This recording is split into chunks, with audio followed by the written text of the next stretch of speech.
Bismillahirrahmanirrahim. Bismillahirrahmanirrahim. Assalamualaikum warahmatullahi wabarakatuh. Alhamdulillahilladzi hadana lihadza wa ma kunna linahtadiya laula an hadanallah. Asyhadu an la ilaha illallah wahdahu la syarikalah wa asyhadu anna Muhammadan abduhu wa rasuluh alladzi la nabiyya wa la rasula ba'dah. Alhamdulillahirabbil alamin. Jamaah yang dirahmati oleh Allah Subhanahu wa taala, Allah masih titipkan hidayah kepada kita, suatu yang paling mahal dalam kehidupan ini yaitu hidayah. Maka dengan hidayah tersebut kita bisa membedakan mana yang benar, mana yang salah, mana yang halal, mana yang haram, mana yang baik, mana yang buruk. Kita tidak lupa dengan kewajiban-kewajiban kita. Kita tingkatkan ketaatan kita. Kenapa? Karena masih memiliki hidayah di dalam hati kita. Maka kita meminta kepada Allah, semoga Allah selalu jaga hidayah kita agar tidak dihilangkan, dan dengan hidayah tersebut Allah akan kumpulkan kita semua nanti di dalam surganya. Salawat dan salam semoga selalu tercurahkan kepada Rasulullah Muhammad sallallahu alaihi wasallam. Bapak Ibu jamaah yang dirahmati oleh Allah Subhanahu wa taala, saya kira Bapak Ibu pernah mendengar teori kausalitasnya Imam Al-Ghazali. Beliau mengatakan segala sesuatu yang ada di atas dunia ini itu dimulai dari sebab, dan dari sebab tersebut akan timbul yang namanya sebuah akibat. Nah, teori ini ternyata memang benar-benar ada di dalam kehidupan kita. Ketika kita mengerjakan suatu hal, maka akibat dari suatu hal tersebut akan ada di dalam kehidupan kita. Maka di dalam Islam, ketika kita mengerjakan sesuatu, itu juga ada akibatnya. Maka akibatnya itu biasanya ada berupa ujian dari Allah, ada berupa musibah dari Allah, ada berupa azab dari Allah Subhanahu wa taala. Jamaah rahimakumullah, Allah berfirman, a'udzubillahi minasyaitonirrajim, wa lanabluwannakum bisyai'in. Dan kami, kata Allah, pasti akan menguji kalian dengan sesuatu. Ini namanya ujian. Dan ujian ini, jamaah rahimakumullah, sifatnya itu bisa jadi sesuatu yang kita tidak sukai, bisa jadi sesuatu yang sangat kita sukai.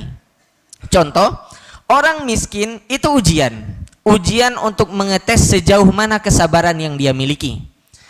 Orang kaya itu juga ujian. Ujian dari Allah, bagaimana, apakah dia mau bersyukur atau tidak.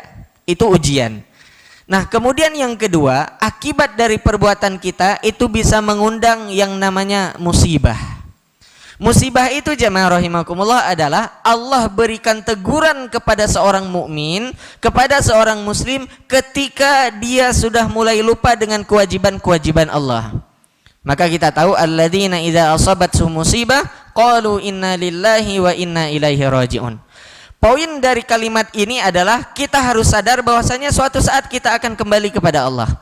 Maka ketika Allah berikan musibah, itu artinya Allah ingin menegur kita agar kita kembali kepada Allah. Itu musibah. Maka musibah itu bentuknya kebanyakan adalah sesuatu yang sangat kita benci. Disebabkan kenapa? Karena kita mulai lupa kewajiban-kewajiban kita kepada Allah.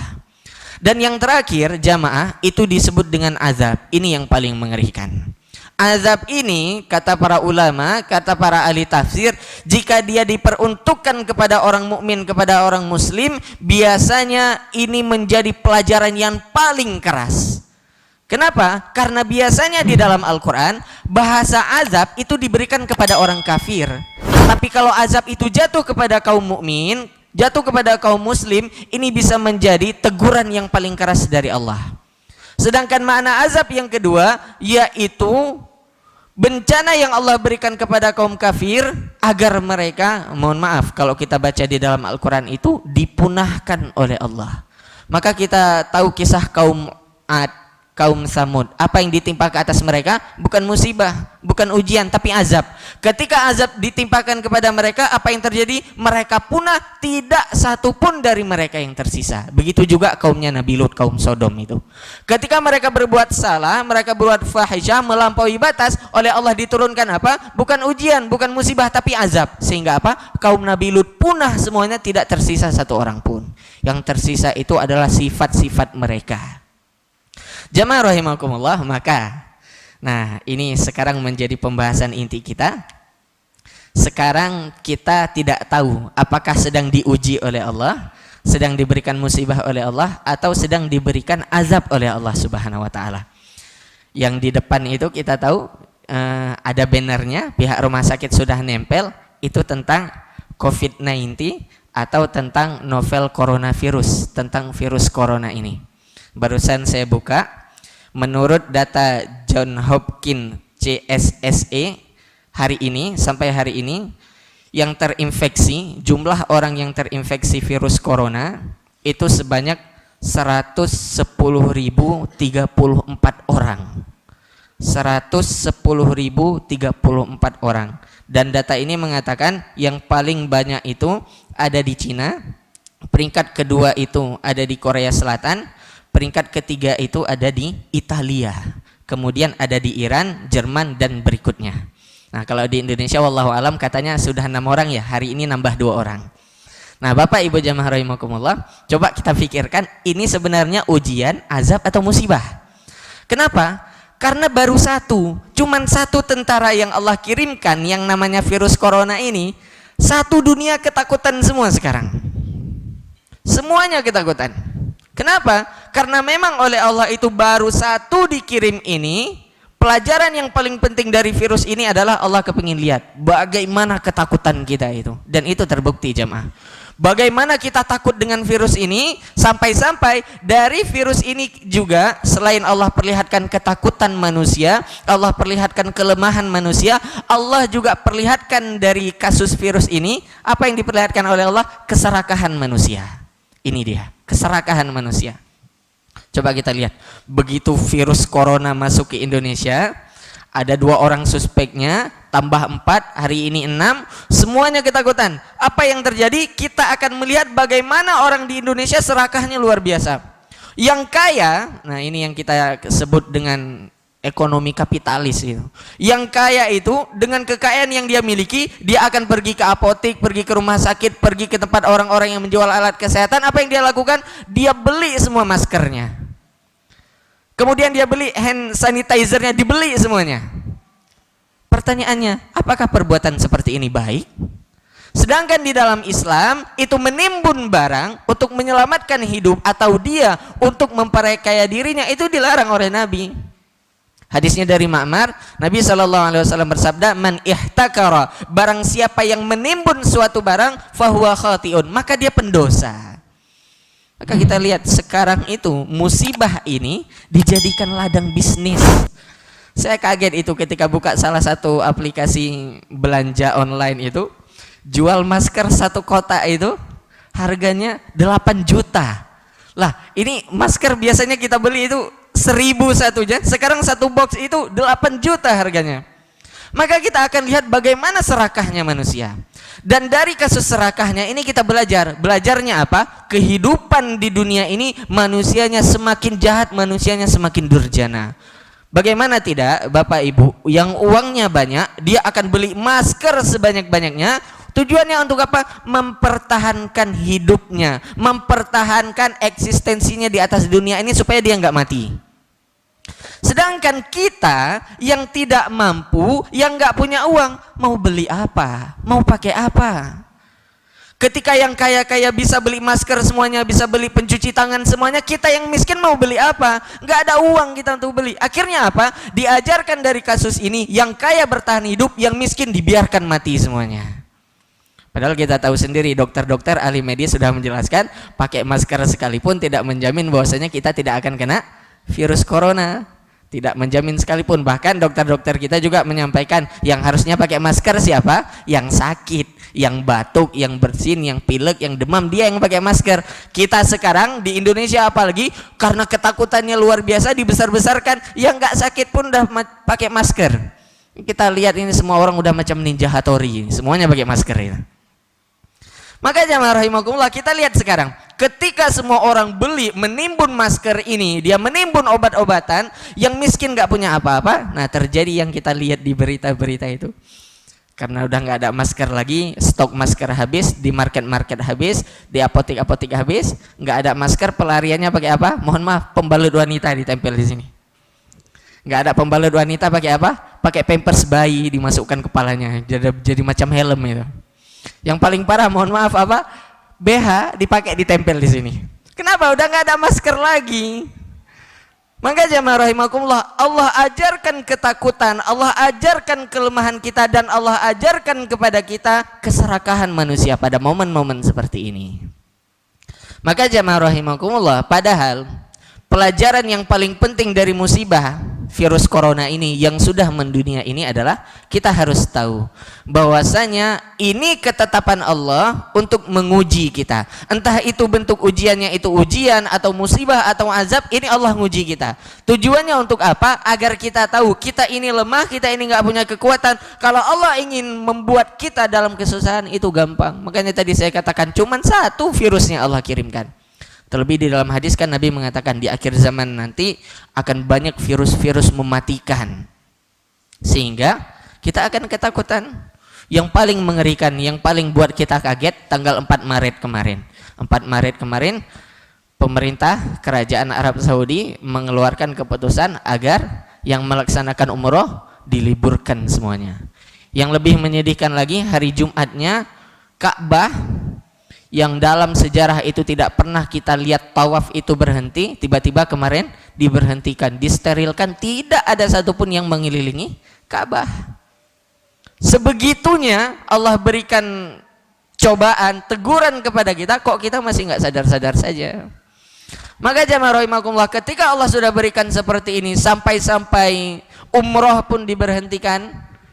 Tapi sekarang katanya udah dibuka, tanggal 6 kemarin itu sudah dibuka, tapi masih dibatasi, tidak maksimal. Nah, yang kita takutkan kan haji pun nanti diliburkan. Ini kan kasihan kalau haji diliburkan.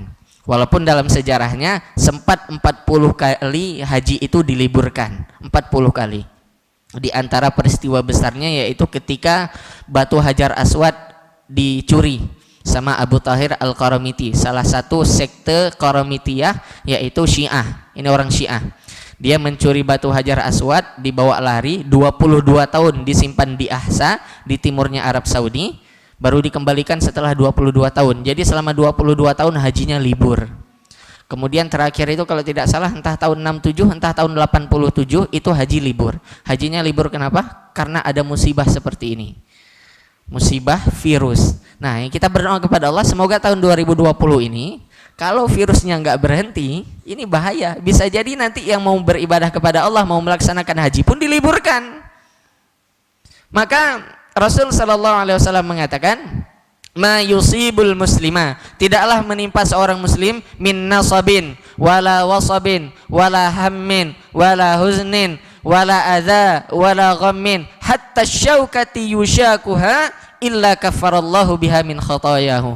Ketika seorang muslim ditimpa oleh Allah kesedihan, kepedihan, kelelahan, keletihan, kecapean, galau, khawatir, dan dia susah, bahkan ketika kakinya ditancap duri sekalipun, maka Allah mengatakan dengan semua kesusahan itu Allah akan gugurkan dosa-dosanya. Dan inilah poin pentingnya jamaah rahimakumullah dari ada virus corona ini, yaitu Allah ingin mengajarkan kepada kita sekuat apa tawakal kita sama Allah. Maka mohon maaf, saya bukan mengatakan pakai masker itu nggak penting, cuman harus tahu adabnya. Tadi saya sampaikan, dokter-dokter kita, ahli-ahli medis sudah menyampaikan siapa yang harus pakai masker, siapa yang tidak, itu sudah diajarkan semuanya. Yang ingin saya sampaikan adalah bagaimana ikhtiar Islam menangani kasus ini. Ikhtiar Islam itu adalah dia mengikuti pendapat-pendapat ahli medis. Yang kedua, ikhtiar umat Islam ketika menghadapi kasus ini adalah the power of doa, kekuatan doa. Maka jemaah rahimakumullah, kita nggak pakai masker pun sebenarnya nggak apa-apa kalau memang ditakdirkan oleh Allah nggak kena. Toh pada dasarnya yang kena virus corona atau tidak kena virus corona, kalau memang dia jadwalnya hari ini dia mati, dia bakal mati. Ada orang yang meninggal karena virus corona detik ini, ada juga yang meninggal karena kena kencing manis hari ini, ada yang kena gagal ginjal hari ini, ada yang kena sakit jantung hari ini, meninggal. Kena virus corona atau tidak, kita meninggal. Namun pelajarannya adalah ketika kita terkena berita seperti ini, apakah kita sudah bertawakal kepada Allah? Contoh sederhananya saja, umat Islam itu kan kekuatan doa itu luar biasa. Bahkan Nabi sendiri itu dengan doa bisa mengguncangkan dunia. Contoh jamaah rahimakumullah, doa yang paling sederhana saja. Kalau kita memang yakin sama Allah, virus corona itu tidak akan bisa memudaratkan kita, mau keluar rumah kita berdoa. Apa doa kita keluar rumah? Bismillahi tawakkaltu 'ala Allah la haula wala quwata illa billah. Ya Allah, dengan namamu aku bertawakal. Saya keluar dari rumah, saya bertawakal kepadamu. Kalau memang ya Allah engkau jaga saya nggak akan kena virus itu, saya nggak akan kena virus apapun, saya sehat-sehat saja. Kenapa? Kekuatan doa. Kita juga hafal doanya. Di Al-Maq surat itu ada Bismillahilladzi la yadurru masmihi syai'un fil ardi wala fis sama' wa huwas samiul alim. Dengan nama Allah, yang dengan nama Allah ini segala sesuatu yang ada di langit, segala sesuatu yang ada di bumi tidak akan bisa memudaratkan kita. Kita juga hafal doanya, a'udzu bikalimatillahi tammah min syarri ma khalaq. Ya Allah, aku berlindung dengan kalimat-Mu yang sempurna dari segala keburukan setiap apa yang telah Engkau ciptakan. Ada doanya. Maka kita orang Islam, orang mukmin gak pakai doa tapi lebih percaya sama masker. Ini dipertanyakan keimanan kita, dipertanyakan keislaman kita. Dan yang terakhir jamaah rahimakumullah, ada doa yang memang sangat bagus kalau bisa dihafal, alhamdulillah. Doanya itu Allahumma inni a'udzubika, ya Allah aku berlindung kepadamu minal baras, dari penyakit kulit, wal junun, dari penyakit gila, stres, depresi dan sebagainya, wal jizam, dan ini penyakit lepra, kemudian wasayyi'il asqam, dan dari segala penyakit yang mengerikan. Ini yang paling bagus. Kalau memang ini pun tidak bisa dihafal, minimal doa keluar rumah saja kita baca. Mau keluar, bismillahi tawakkaltu 'ala Allah la haula wala quwata illa billah. Saya yakin saya keluar, saya tawakal kepada Allah, saya tidak akan kena penyakit ini. Kenapa? Penyakit ini fa'alul lima yurid, Allah yang tentukan. Kembali doanya, Allahumma inni a'udzubika minal baras wal junun wal jizam wasayyi'il asqam. Ya Allah, aku berlindung kepadamu dari sakit kulit, dari penyakit gila, dari penyakit lepra, dan aku berlindung kepadamu dari ya Allah dari segala penyakit yang mengerikan.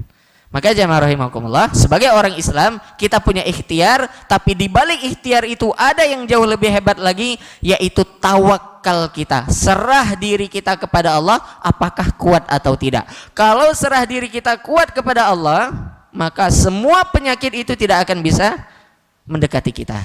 Dan juga dibarengi tadi, di depan itu bannernya sudah sangat jelas bagaimana ciri-ciri orang yang kena, bagaimana cara kita menjauhinya, bagaimana cara kita agar menjaganya. Nanti silakan dibaca, itu sangat bagus. Maka jamaah rahimakumullah, yang ingin saya sampaikan, beginilah cara Islam menghadapi atau memandang atau siap melawan virus corona. Kita berikhtiar, kita juga menyerahkan semuanya kepada Allah. Jangan jadi muslim yang tamak, jadi muslim yang serakah, menimbun masker, nimbun obat dan sebagainya untuk menzalimi saudara kita, membunuh-bunuh saudara kita. Jangan.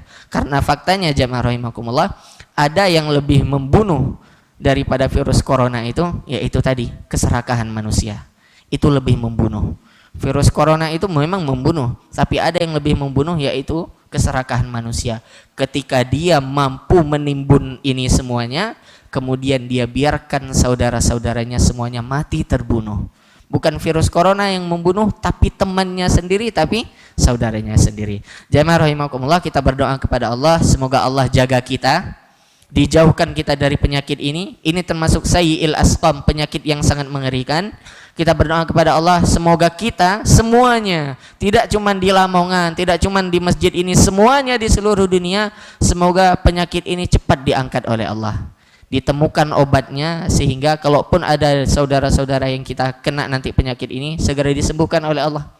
Dan ini semoga bisa menjadi pelajaran bahwasanya kita ini begitu lemah, baru satu tentara Allah yang Allah kirimkan, kita sudah ketakutan, dan ketakutannya itu bersifat universal, bersifat global. Seluruh dunia saat ini menggigil, merinding ketakutan hanya karena satu tentara Allah ini. Semoga ini bisa menjadi pelajaran buat kita. Terakhir kita doakan semoga saudara kita yang sakit apapun penyakitnya Allah angkat penyakit mereka, Allah sembuhkan mereka dan Allah berikan kesehatan kepada mereka agar bersama-sama kita bisa maksimal beribadah kepada Allah. Allahumma rabban nas muzhibal ba'si ishfi anta syafi la syafi'a illa anta syifaan la yughadiru saqaman. Billahi fi sabilil haq fastabiqul khairat. Assalamualaikum warahmatullahi wabarakatuh.